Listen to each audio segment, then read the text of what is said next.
Hello and welcome to the season 2 of Sustainability 100 Plus Masterclass. We are back with another session to educate you all on a very interesting topic, how to identify priorities within the circular packaging value chain, a focus on beer or beverage industry. And to talk on the subject, we have an innovative leader today, Ms. Nuha Siddiqui, CEO and co-founder of Earthos. Nuha founded Earthos while still completing her business and environmental economics degree at the University of Toronto. When her peers headed off to pursue full-time jobs, she decided to go full speed on Earthos, scaling the company to a team of 20 and raising around $7.3 million and launching the global manufacturing pilots all across. As an entrepreneur in an emerging technology space, Nuha plays an active role in supporting the development of the diverse innovation ecosystem in Canada and globally. Welcome, Nuha. We are super excited to have you today. Thanks for having me. Amazing. So without further ado, let's start with our session. We have 5 questions for you today and look forward to your insights on them. Let's start with the very first one. So what are the key considerations for packaging when it comes to beer or beverage industry? So I think there are a variety of considerations, of course, and the first is the type of category the packaging is in. So of course, there are more obvious primary packaging items that are consumer facing, like the bottles itself, the carriers, but then there's also this secondary packaging level. So items that are used to ship and transport, and they have different requirements. And so for each of these categories, there are different considerations. So how much protection does the packaging actually need to provide? For how long? And what are the branding requirements for the consumer? And what type of material, whether it's glass or plastic or aluminum? And so there are so many levels to the packaging types and the categories that exist within this industry. And we really do have to look at the considerations independently from each other, because there might be a lot of opportunities for sustainable solutions more targeted for the different types of packaging. Yes, absolutely. Moving on to the second question. How disruptive technologies or startups are paving way for new and sustainable solutions in this domain? We're all definitely starting to recognize how broad and complex packaging is. I think with the many levels of the value chain that packaging actually touches, there's no one solution that can really address the environmental impact of these products. And so new technology companies like Earthos and other really incredible startups are creating this entirely new market of solutions that are targeted towards sustainability within these different groups. Some are targeting, the raw materials for the packaging itself, like us. Some are more focused on the processes and the environmental footprint of packaging itself. And others are focusing on the end of life, so returnability, recyclability, compostability. And so this is creating this massive shift in this industry where we're seeing a great emphasis on finding sustainable solutions for packaging itself, and looking at major corporations actually collaborating with early stage new technology companies who are recognizing it as well. So I'm very excited and motivated by that. And I think that's what inspires us every day as well. Yes, absolutely. Nuha, one break. If possible, if we can extend the answers a bit longer, we want to keep it like at least 2 to 3 minutes each response, so that it completely adds up to around 15, 18 minutes approx. So that would help. Okay, yeah, I for sure can make it longer. I didn't know if it was too long or too short, so let me know. So you can extend at least minimum 2 to 3 minutes. It would help, like in terms of covering up.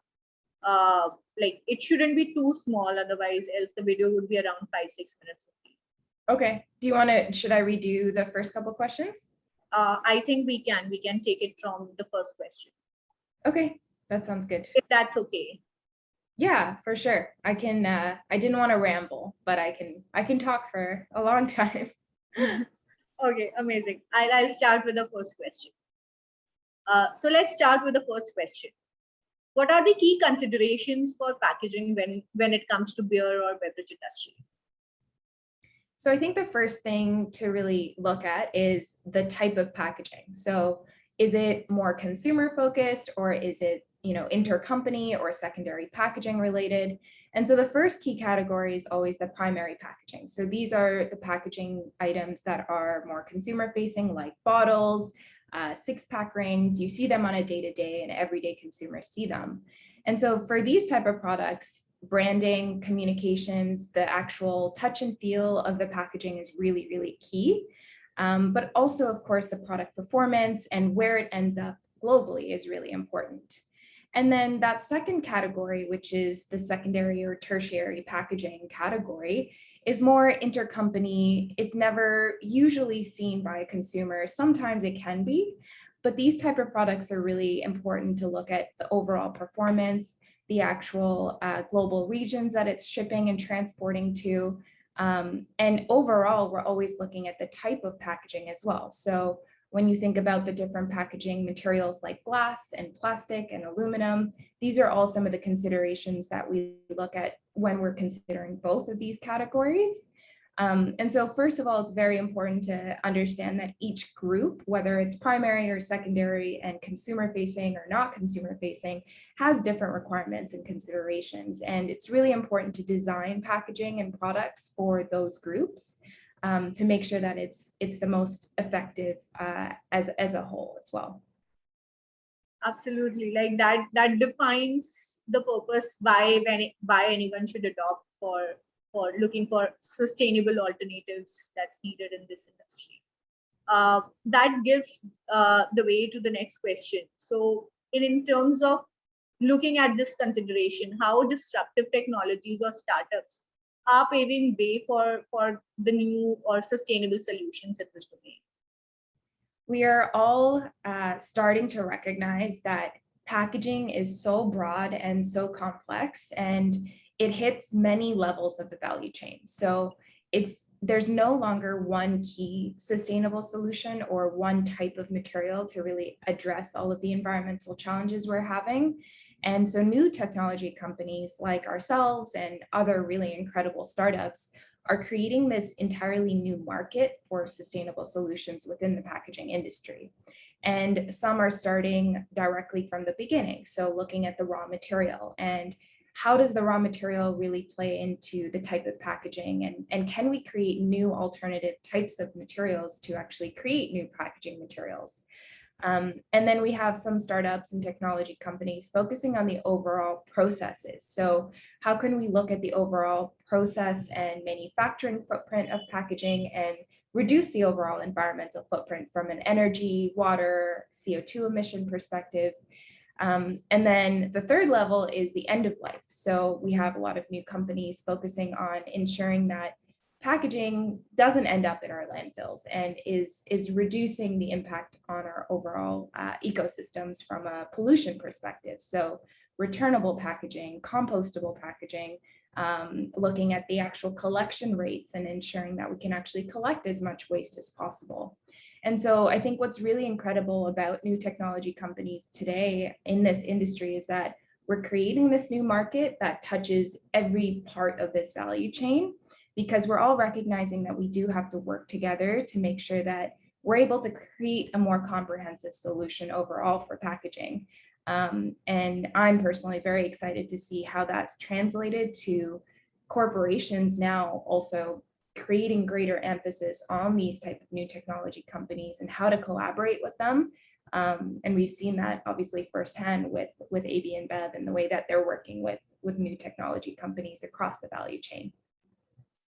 Yeah, and just one follow-up question on this.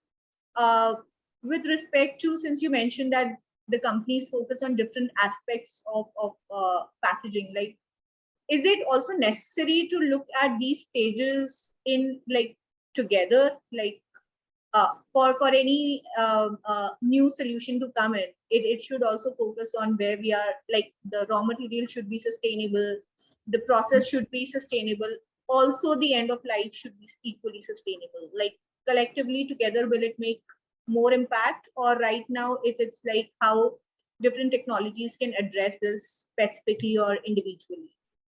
Yeah, I think it's both. So I think at Earthos, we're definitely focused on trying to make sure our solution is comprehensive and it actually does result in sustainable impact overall. And so we do look at our own material footprint and we make sure that it's being manufactured sustainably, and it's also ending up in the right end of life streams, and it's also sourced sustainably.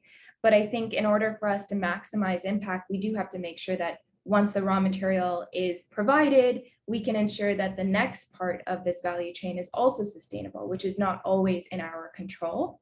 And so I don't think that, we should be overwhelmed and think that we need to have an answer to everything all at once, because I still think that the small improvements do make a big difference overall. But I think we all have to be more conscious of the fact that there is that next stage of impact that's also important, and we should consider into how we design and look at our solutions. Absolutely aligned. Like a small initiative can go a long way rather than no initiative at Yeah, all. yeah, Yeah. for sure. Okay, so in this further leads to our next question, which is like, what are the key challenges when it comes to the scale up of these new technologies or solutions? Because I believe that this is somewhere that can make or break the case for anyone.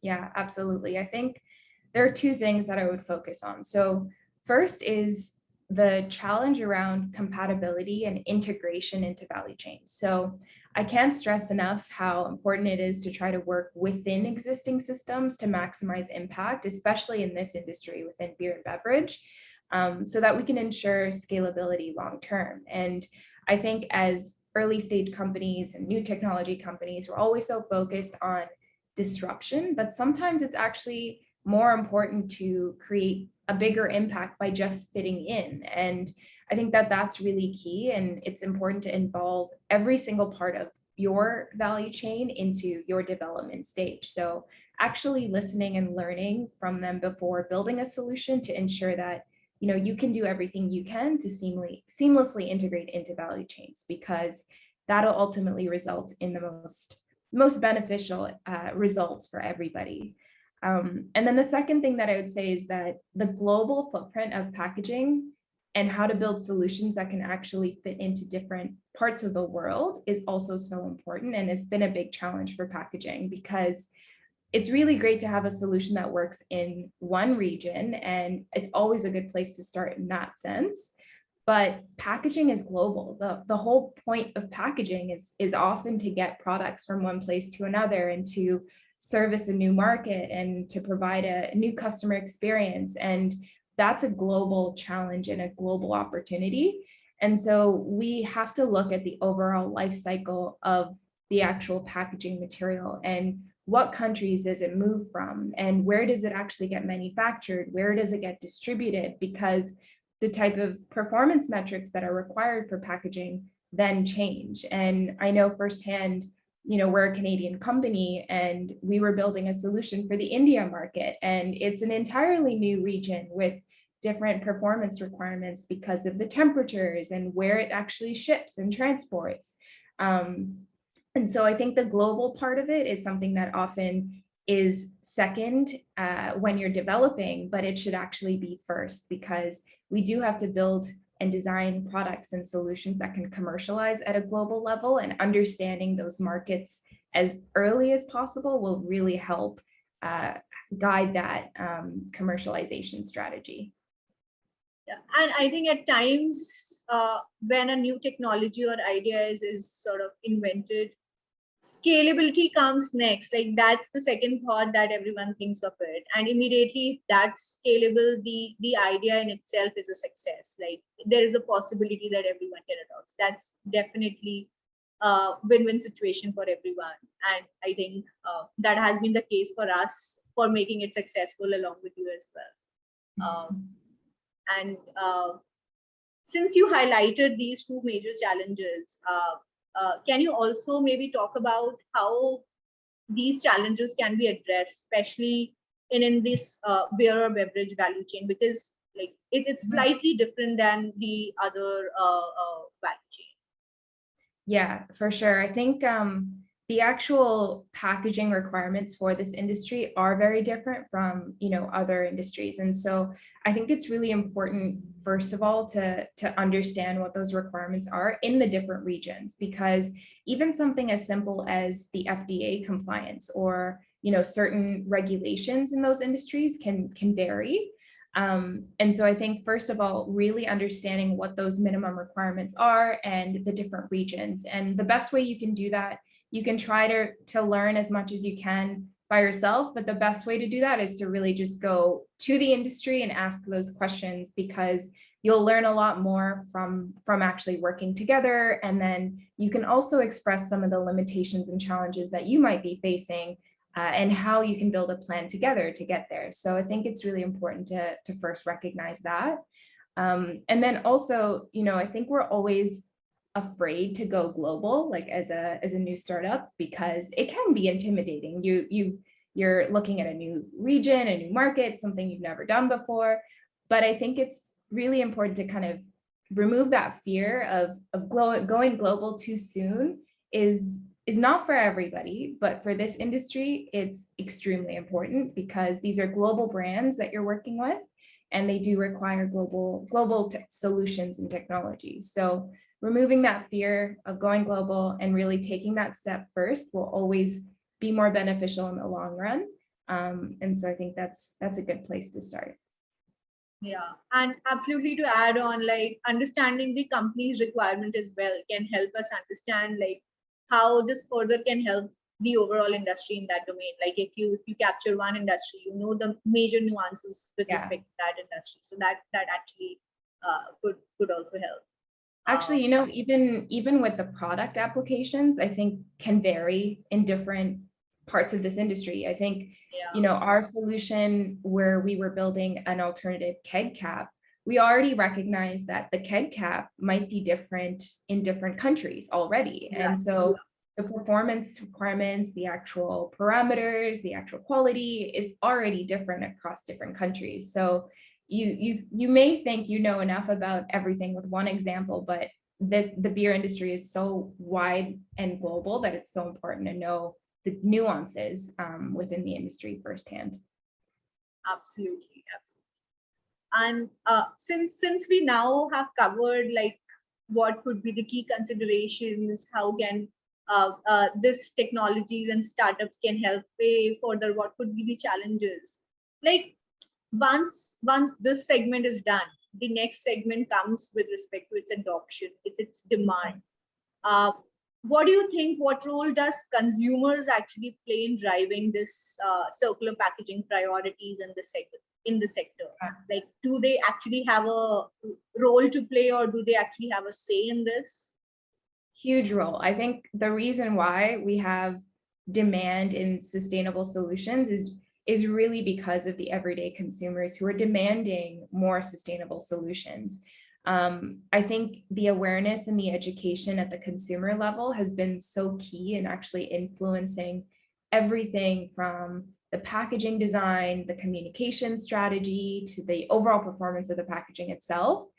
The one thing that I'd say is that I think it varies. The level of awareness across different consumers is so different right now, because there's a lot of factors that impact them, whether they actually have sustainable solutions already, or they're well familiar with the space, or if they just don't live in a region that recycles or composts or whatever it may be. And so I think there's a lot of work today that we're all collectively trying to do to ensure that everyday consumers have that average standard education on sustainable solutions, because that does impact, first of all, how the product looks and feels. Can it be a little bit different? Do consumers, will they actually accept and be okay with a product that may not be bright blue and maybe looks more natural and has fibers in it? Or how do we actually have to build a communication strategy around it? So I think the biggest part is also ensuring that we can do everything we can to educate our own consumers on the material and what actually they should be doing with the product, because again, it varies where you live and what you have access to. So simplifying it as much as possible is really important for the industry to do, so that consumers can really feel like they're playing a part in this solution.